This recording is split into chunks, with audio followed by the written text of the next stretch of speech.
Sarah, it's great to meet you. And you? Now, I understand that you suffer from binge eating. I do. What does that mean exactly? My way of explaining it to myself, I feel like it's like bulimia without the sick. I can eat and eat and eat, and just not stop. I will feel sick because I've eaten so much. It's never anything healthy. It's always rubbish food, like, fatty food, high calorie, high sugar. It is just literally the binging, but without the purging at the end of it. That's how I always explain it.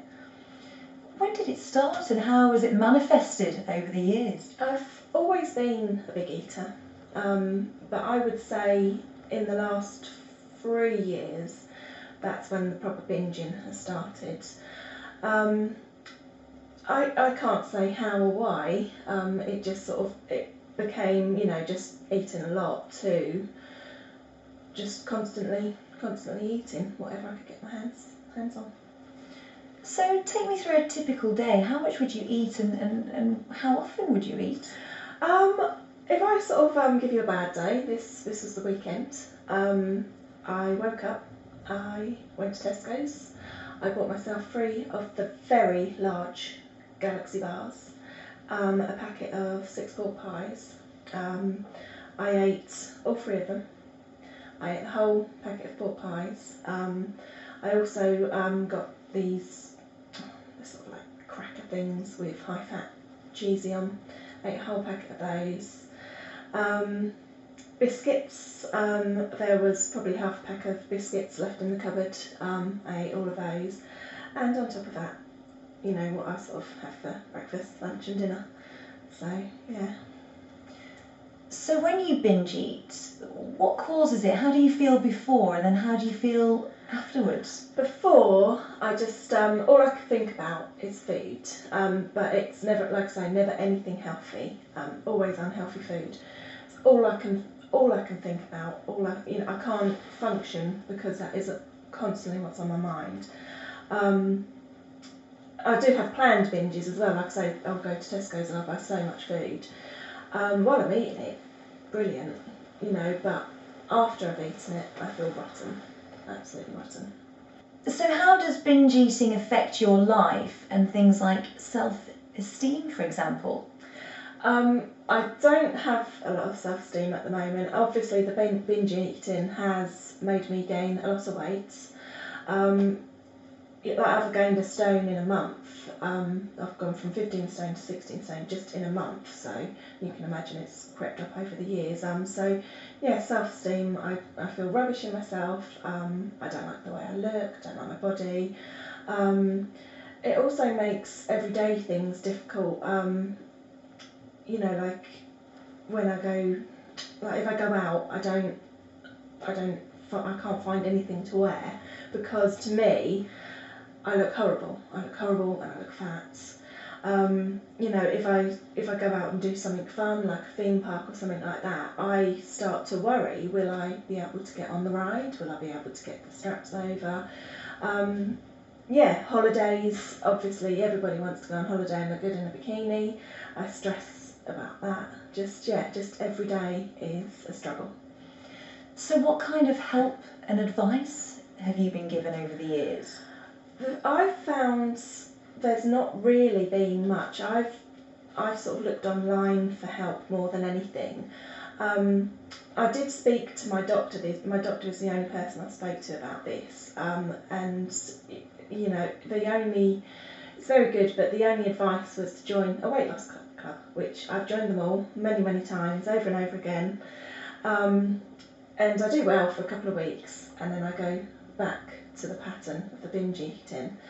I might be wrong, but one of the things I find is because it is binging but you're not doing anything afterwards, I don't think it's recognised as an eating disorder. If I was binging and then being sick and losing lots of weight, I think there would be the possibility of rehab and therapy, but because I just binge, I get the feeling I don't like the term, but I feel that people probably think, oh, well, just stop eating, proper fat pig, I don't like that term. But Now, you say that it's perhaps not recognised as an eating disorder. Because of that, you've not told any friends or any family, have you? No, not anybody.